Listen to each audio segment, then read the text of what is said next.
What's up YouTube? Brian here, back again with another high-end rod review, and today we're looking at this bad boy, the Daiwa Steez AGS 7.6 medium light, the one. And I didn't call it that. They literally print the one right on the rod, on the handle. And let's just be honest, right out of the gate, the elephant in the room is it's kind of pretentious, isn't it? Like going, we've made a rod and it is now called the one.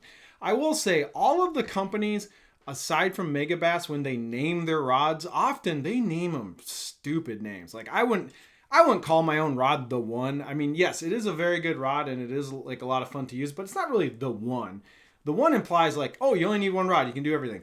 I don't think that really exists, so I don't know. It's just a little pretentious. I don't really like the name of the one, but it is a great rod. But we're gonna dive into all the fun things about this rod. So right off the rip, this is the Daiwa Steez AGS. They did reboot this entire rod line a couple years ago. They are very nice. I have two of the casting rods, and this is the only spinning rod I have currently. It's actually the only one I wanted to pick up. The other rods in the line are a little redundant with other types of rods I have.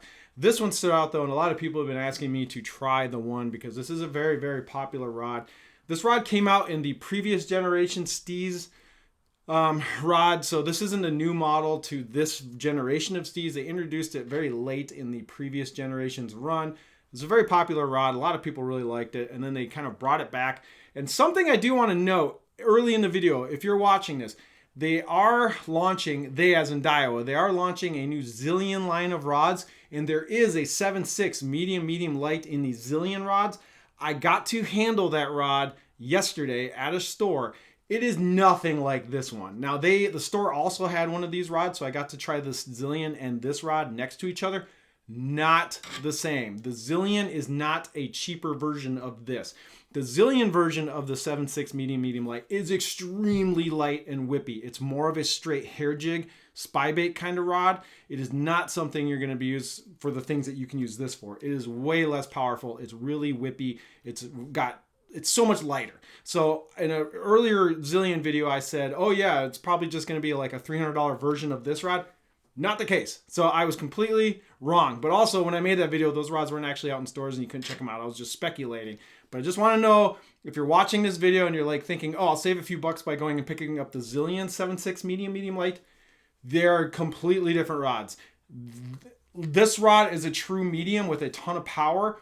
The Zillion version of this rod is extremely whippy, very light, and it is more for really hot, light wire, really finesse tactics, where this thing's rated up to 3/4 of an ounce. So we'll talk about that in a second. So first off, fit and finish on this thing.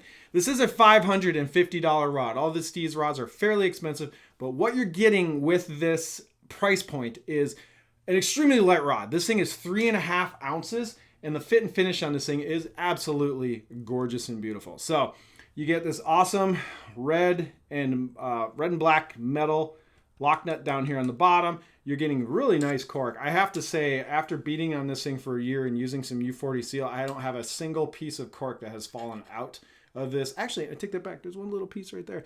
But anyway, the cork on this thing is very nice. This thing is balanced really well.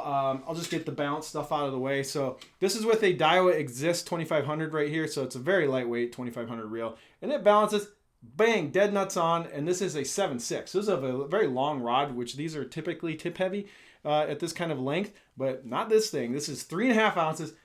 Superbly balanced. Really nice fit and finish. Just as a comparison, the NRX 870... the 872S, which is also one of my favorite spinning rods of all time. This thing is actually rated for a lower weight. This thing is rated for 3/8, which this thing is underrated, to be honest. This thing can throw over 3/8 ounce.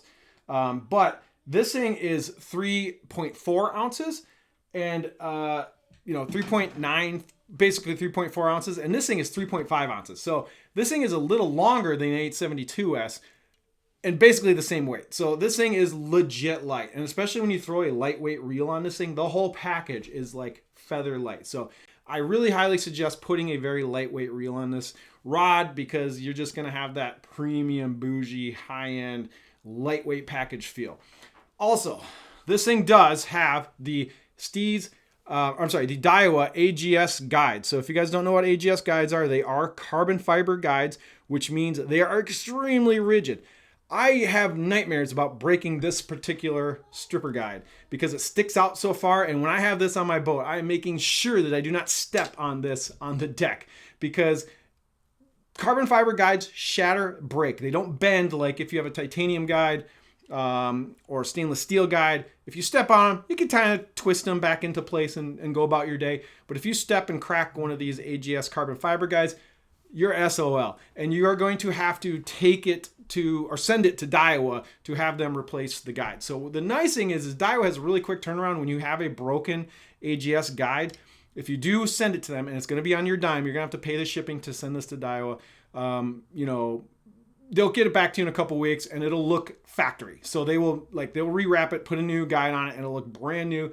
But you will have to pay to send it to them, and they will ship it back pretty quick. So anyway, really great high-end guides on this, but they will break. And now I will say on this particular rod, I have not had a single breakage, and I was rough on this rod. I beat the snot out of this rod for a whole year. No cracks, no problems with these AGS guides, but I do tend to baby these rods a little more. I keep them in sleeves. I make sure, I'm not stepping on them. So I do kind of tend to baby these a little bit. So fit and finish wise, beautiful rod, extremely light, cool carbon fiber guides that do require a little TLC, and if you do break them, you're in trouble, because shops can't buy these guides. You can buy these guide trains from certain places, but you got to buy an entire train. But most places will not replace carbon fiber AGS guides. They just don't get them from Daiwa. Daiwa doesn't sell them to people straight up to rod builders, OEM. So anyway, point is something you need to know. Now, I got to talk about the number one thing that this rod is amazing at, and that is pure raw sensitivity. Apologize for the dog barking. This rod is literally one of the most sensitive rods I own, period, full stop. And it is shocking to me how sensitive this rod is. This is more sensitive than the Banga Bass spinning rods I have. This is probably more sensitive than the NRX rods. It's just bonkers how much of a tuning fork this rod is.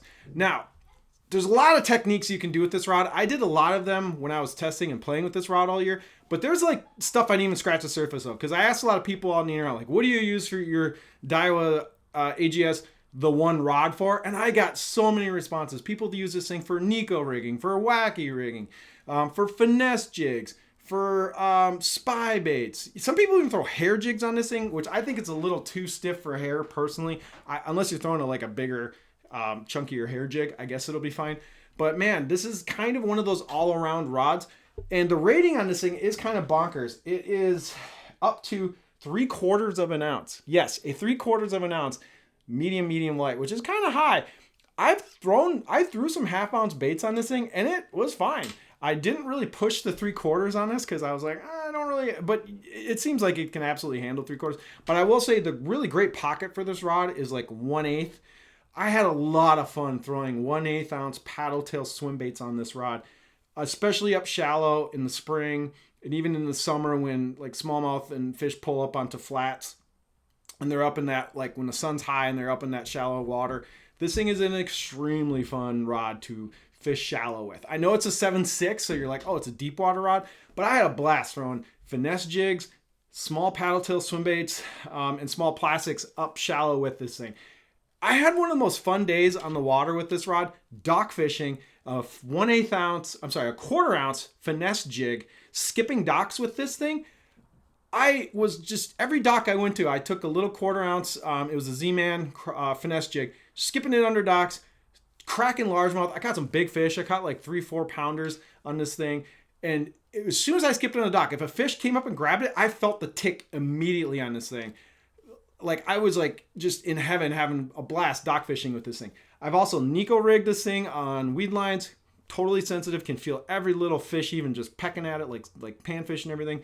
And it's just a really fun rod to use if you are hyped on sensitivity. If you're like, man, I want to spend money and I want to get some of the most sensitive equipment you can, you're going to have a hard time finding something, in my opinion, more sensitive than this bad boy. I think it has something to do with the length, how crisp this length is, the AGS guides, and then plus I ran a Daiwa Exist, which is a magnesium reel, which, theoretically can get more sensitivity out of these kinds of reels because of the materials.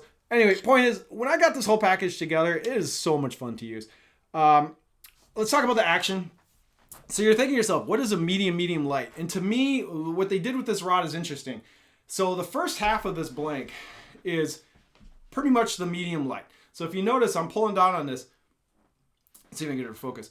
Look at that. Like I'm pushing down on this pretty good. This whole tip right through here, very whippy. You can make really long casts with lighter baits with this thing. But when you get into the middle part of the rod, it shuts off quick. So we got medium. There, I'm gonna do this. We got medium light up here, and then look at where the power comes in. Like once you get down past the middle part of this rod, and you're into the back part, the back 9 of this rod, it's a straight medium. So you got like medium power, right to about here, medium light power, right? So the action on this thing is, I guess it's fast. I don't know what you call this. It's like, it's kind of it's a moderate-ish tip, but then it gets super fast when you get down into the middle of the rod.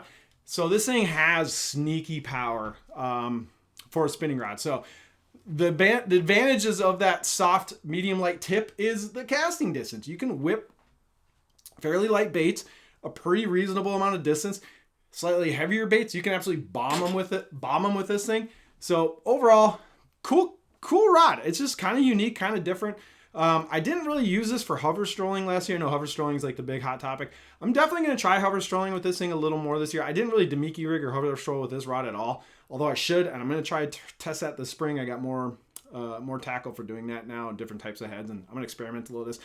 Could potentially be a good hover strolling rod because of the whippy tip. You might be able to, because I'm taller, I might be able to tip down and get that side-to-side roll going with the hover rigs or the hover strolling rigs with this rod. Maybe not. We'll see. Also, if you're a drop shotter, you can absolutely drop shot with this rod. Because of this soft tip, you can run small light wire hooks, 1/4 ounce, even a 3/8 ounce drop shot on this thing if you really needed to. Deep, absolutely can do it with this rod. So yeah, just kind of a great multi-purpose rod. They do call it the one. I guess that's the reason. I'm going to shoot you over to a fish catch video next here. So I'm going to go over to the laptop. Let's jump over here. So this is a lake in Wisconsin. This is there's a long sandy bank on this side of the lake that has a very steep drop off. There's not a lot of structure. There's not rocks and stuff like that. But man, smallmouth cruise up and down this sandbank and they feed. So sometimes they're up on the sandbank, sometimes they're off to the side of it. But this is kind of like one of those like really slam dunk spots to go fish moving baits. So I was fishing a 3-inch spark shad on a 1/8 ounce head, a ball head jig, which is probably my favorite thing to throw on this rod is small, lightweight paddle tails. So you can make a real long cast, bring it in, and you feel exactly when a fish eats that thing. So I think I ticked off some grass right there. There's a little bit of weeds, and then I felt the smallmouth just boom, grab it. Yeah, the sensitivity on this rod is really fun. It is fun to bring in a fish. I don't think this fish is huge. This is like 1-2 pounder. Fought really good, but this is kind of par for the course. So I'm going to pause it real quick. If you could see, the bend on this rod is quite deep. But it's right in that, third guide up is kind of where that medium power kicks in, and it's kind of a, total broomstick past that. So yeah, this is a fun day. I caught a lot of fish on this one setup, just going up and down this bank. I was just throwing this spark shed, and I caught quite a few smallies up and down this area. It was a nice high sunny day, no other boats, no pressure. Kind of had the place to myself. Smallie on a spark shed. Steez, medium light. But yeah, one of my favorite ways to fish smallmouth with this rod. I mean, even largemouth as well. We'll come back to the main camera. So overall thoughts and opinions, $550. This is one of those rods where you actually do feel like you're getting that bouginess and the quality, and everything kind of lives up to what you expect that price point to deliver in this particular rod. I know some people aren't super thrilled with some of the other Daiwa spinning rods in this AGS line. Like there's a 7-foot medium light, there's a medium. There's other rods in the line. Like I haven't tested those. There's a Ned rig rod as well with like one of those stinger tips. I know there's other rods in this line that people either love or hate. I love this one. I can definitely give this one a complete and utter recommendation and a thumbs up. I will say though, because it is a 7.6, you kayak guys, or you guys with a limited amount of space, this thing fishes big because you got the big handle. It's a big long rod. So if you're a smaller guy or you don't have a lot of space or you just got to, you got to throw this in your car or you're on a kayak or a smaller boat, this does fish big. It feels like a big rod. But if you got the space, you got a boat, or you're a bank fisherman, this may be a great rod in the bank because of the, how far out you can cast with this thing because it is longer. So bank guys, you probably would like this rod. The last thing I want to say, and this is just a little nitpick, but these hook keepers that come on the Daiwa rods are terrible. This is the only one I have left. The other ones have flown off my rods and just landed in the water or who knows where. But these like crappy hook keepers that come on these AGSs. I'm surprised I still have this on here because I've lost all the other ones. But these things are terrible. I would replace them. I wish they just put a dang hook keeper. Put one here. Put one up here. I don't care. Put a hook keeper on these stupid things. Because you got this gorgeous $500 rod, and then you got to slap this ugly, crappy thing right here, and then you got to replace it with like another one, like you got to buy the Fuji one or some kind of clip. But it just drives me nuts. I don't know why these super high-end rods won't just thread on a stupid hook keeper somewhere on the rod. I don't care. Stick it somewhere. Just give me one. If I don't want to use it, I won't use it. But I would love to have the option that it's on the rod. So Daiwa, Shimano, give us some freaking hook keepers, please. Especially at this price point. Just stick it somewhere. I don't care.